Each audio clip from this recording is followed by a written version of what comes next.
మన టీవీకి స్వాగతం.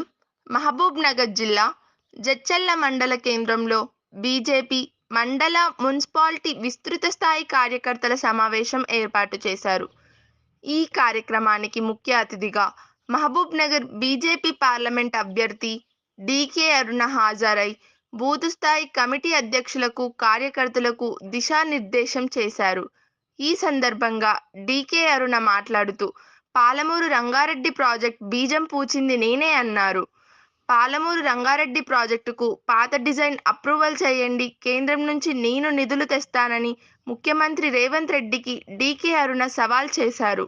ప్రతి నియోజకవర్గంలో ఈ యొక్క సమావేశాల ద్వారా అందరినీ కలుసుకొని మనం ఏ విధంగా ముందుకు పోవాలి, ఈ వచ్చేటటువంటి నామినేషన్ల పర్వం 18 నుంచి ప్రారంభమైంది. మరి ఈ 17 రోజుల్లో మనం ఏ కార్యక్రమాలు తీసుకొని ఏ విధంగా పార్టీ యొక్క బూత్ స్థాయిలో మన పార్టీని ఇంకా బలోపేతం చేసుకోవాలి, ఏ విధంగా కార్యక్రమాలను ఎన్నికలకు పూర్తిగా బూత్ స్థాయి నుంచి ప్రతి బూత్ లో మాట్లాడుకోవడానికి మనం ఈ సమావేశాలు ఏర్పాటు చేసుకున్నాం. కాంగ్రెస్ పార్టీ ఇప్పుడున్న మాట్లాడే నాయకులకు అసలు మామూలు చరిత్ర కూడా తెలియదు. అది నిలబడ్డ వాళ్ళకి కానీ ముఖ్యమంత్రి అయిన వాళ్ళకి కానీ ఎన్నడూ కూడా ప్రజల కోసం వాళ్ళు ఏ పోరాటాలు చేయలేదు. ప్రజల మధ్యలో ఏనాడు వాళ్ళు ప్రజల కోసం పోరాటాలు చేసిన వ్యక్తులు కాదు. ఈ ప్రాంతం రైతుల కోసం పోరాటాలు చేసిన వ్యక్తులు కాదు. ఆయన పిసిసి అధ్యక్షుడు ఉన్నాడు, ఎంపీ ఉన్నాడు మల్కాజ్గిరి. ఒకరోజైనా పాలమూరు రంగారెడ్డికి పార్లమెంట్ లో మాట్లాడిందా? ఏదైనా పాలమూరులో కూర్చొని వచ్చే రోజు ఉద్యమం చేసిందా?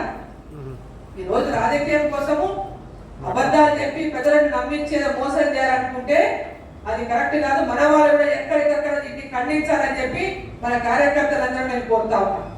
పాలమూరు రంగారెడ్డి ఇప్పటికి కూడా రేవంత్ రెడ్డి గారు పాత డిజైన్ అప్రూవ్ చేయమనండి, కేంద్ర ప్రభుత్వం నుంచి నేను నిధులు తీసుకొస్తాను. పాత డిజైన్ అప్రూవ్ చేయమనండి, కేంద్ర ప్రభుత్వం నుంచి నేను నిధులు తీసుకొస్తాను. ఈ మామూలు పార్లమెంట్ మొత్తాన్ని సస్యశ్యామలం చేస్తాను.